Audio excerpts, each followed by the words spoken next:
Esse talvez seja um dos filmes mais bizarros já lançados, seja pelos seus efeitos que ficaram datados, por sua narrativa ser meio confusa, ou até mesmo por alguns trechos um tanto quanto polêmicos. Podemos dizer que a década de 80 foi sem dúvida uma época cheia de lançamentos incríveis, tanto no cinema quanto na música, e muitos desses conteúdos se tornaram grandes clássicos que até hoje guardamos com muito carinho e nostalgia em nossas memórias. Nesse período, Michael Jackson estava no auge da sua carreira musical, já com seu álbum Thriller no topo das paradas e com uma estrela na calçada da fama de Hollywood. No entanto, em 1988 ele decidiu que seria uma boa ideia escrever uma história para ser o roteiro de um filme, tendo ele mesmo como personagem principal. E esse filme se chama Moonwalker.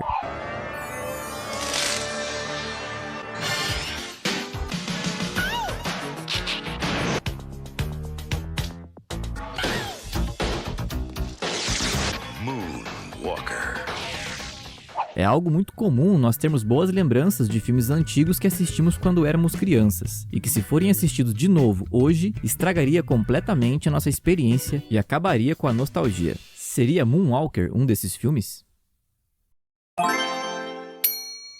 Michael Jackson foi um excelente cantor, compositor e dançarino, como poucos na história da música. E aqui em Moonwalker é exatamente isso que ele nos mostra. Podemos dizer que esse filme é basicamente um musical com uma pitada de fantasia e ficção científica. O enredo do filme pode ser resumido em poucas palavras. De um lado, temos um grande e poderoso traficante de drogas criando um plano maligno que traz um grande perigo às crianças. Do outro lado, temos Michael no papel de um herói com seus ultra superpoderes. E no final, o grande confronto entre eles. Além do enredo, o filme é dividido em 7 segmentos simbolizando as fases da vida musical de Michael Jackson. Mas afinal, Moonwalker é um filme desconexo e sem sentido? É isso que você vai descobrir agora.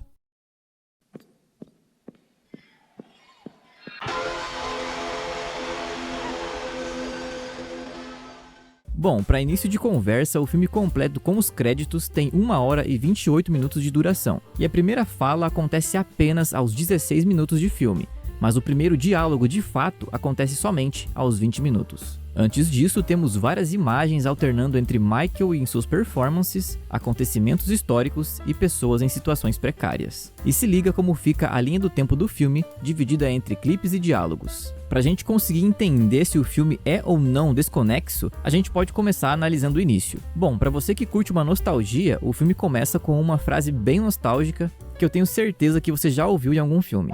Versão brasileira, Herbert Richards. E então temos Michael em um show cantando a música Man in the Mirror, já com aquelas imagens meio aleatórias que se você assistiu quando era criança, provavelmente não estava nem aí para essas imagens. E talvez só quisesse ver o Michael dançando enquanto tentava fazer igual. Mas, se você assistiu depois de adulto, possivelmente estava tentando entender as conexões entre o show e essas imagens. Sei lá, de repente pode ter alguma conexão com a letra da música. Mas uma coisa podemos concordar, esse corte inicial ficou meio confuso. Logo no final da música, eles já emendam uma coletânea de sucessos que Michael fez na época dos Jackson 5, com umas montagens bem datadas que alguns anos depois você também conseguiria fazer no saudoso Movie Maker. E aqui temos uma cena muito interessante de um rato assistindo uma apresentação dos Jackson 5, tudo normal por enquanto. Logo em seguida, o que a narrativa nos dá a entender, se é que existe uma narrativa, é um resumo dos primeiros sucessos de Michael, com os clipezinhos, e dá-lhe música.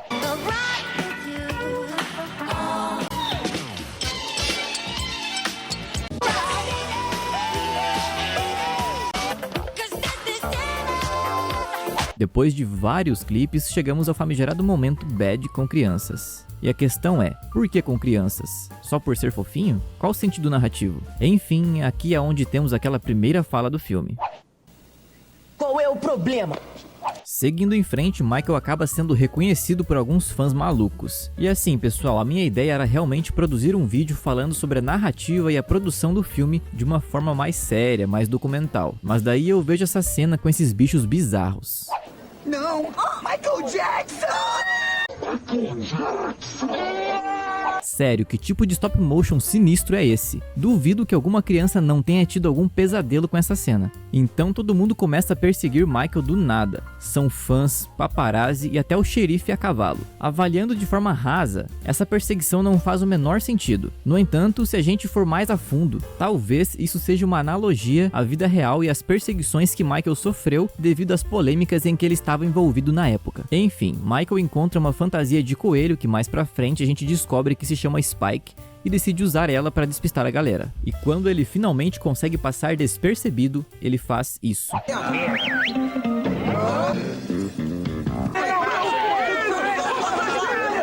Porém, aqui fica uma dúvida. Se ele vestiu a fantasia como um disfarce, por que diabos ele fez isso? E se ele não queria se disfarçar, por que então ele pôs a fantasia? O que eu sinto é que acontece muita coisa gratuita que não agrega em nada na narrativa em si. Ou se agrega, alguém me diga por favor o significado disso, porque eu não entendi foi nada. A partir daqui, Michael já começa a usar seus poderes, transformando a bike do filme ET numa moto tipo Harley Davidson. E de repente aparecem novamente aqueles bonecos macabros filhos de Beelzebub, provavelmente representando os fãs fanáticos e sociopatas do rei do pop. Tudo isso acontece ao som de Speed Demon, e se não me engano, essa cena é o próprio clipe da música. E depois de finalmente conseguir fugir de todo mundo, Michael tira a fantasia e ela cria vida. E então eles comemoram fazendo uma disputa de dança muito louca. Até que um policial aparece para cortar o barato deles, mostrando uma placa dizendo que é proibido ficar na ponta dos pés. Em seguida, o clipe Leave Me Alone é mais uma excelente representação do quanto Michael estava de saco cheio do assédio da mídia e das manchetes sensacionalistas absurdas sobre sua vida. Essa obra é simplesmente fantástica, inclusive ganhou o Grammy de melhor videoclipe daquele ano.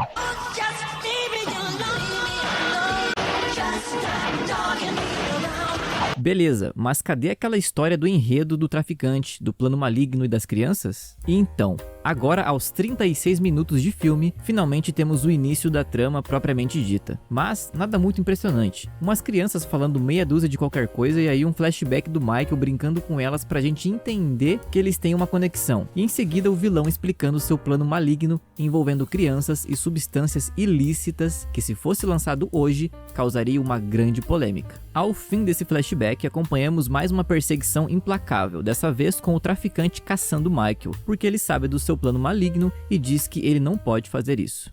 Ele não pode fazer isso. Aqui, meus amigos, temos uma linda cena de Michael dando uma de Transformer e virando um carro.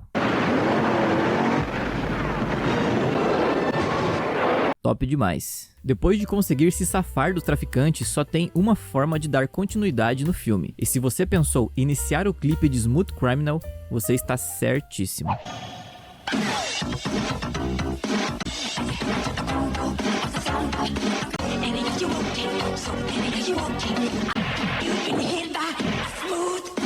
E após Michael arrasar com sua show de bolice, ele descobre que enquanto estava todo mundo curtindo seu espetáculo, o traficante sequestrou uma das crianças. E a gente se pergunta, oh meu Deus, e agora o que vamos fazer? Pois não se preocupem, meus amigos, porque Michael vai dar um jeito nisso. Ele pode fazer. Vou dar um jeito nisso.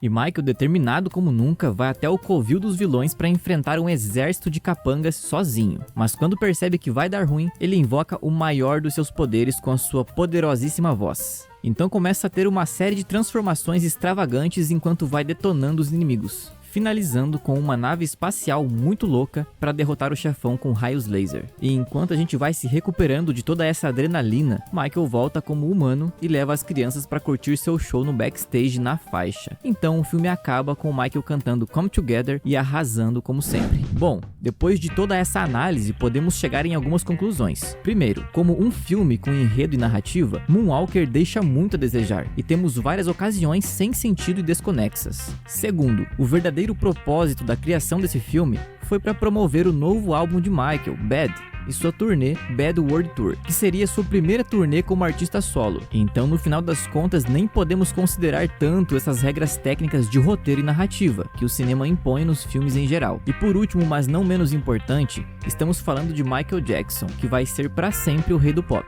E não importa onde ele estivesse, todo mundo parava para vê-lo exalando seu talento, seja no palco, em um clipe ou até mesmo em um filme. Se você chegou até aqui, muito obrigado pela sua companhia, se inscreve no canal para mais vídeos como esse, deixe seu like, um grande abraço e até a próxima.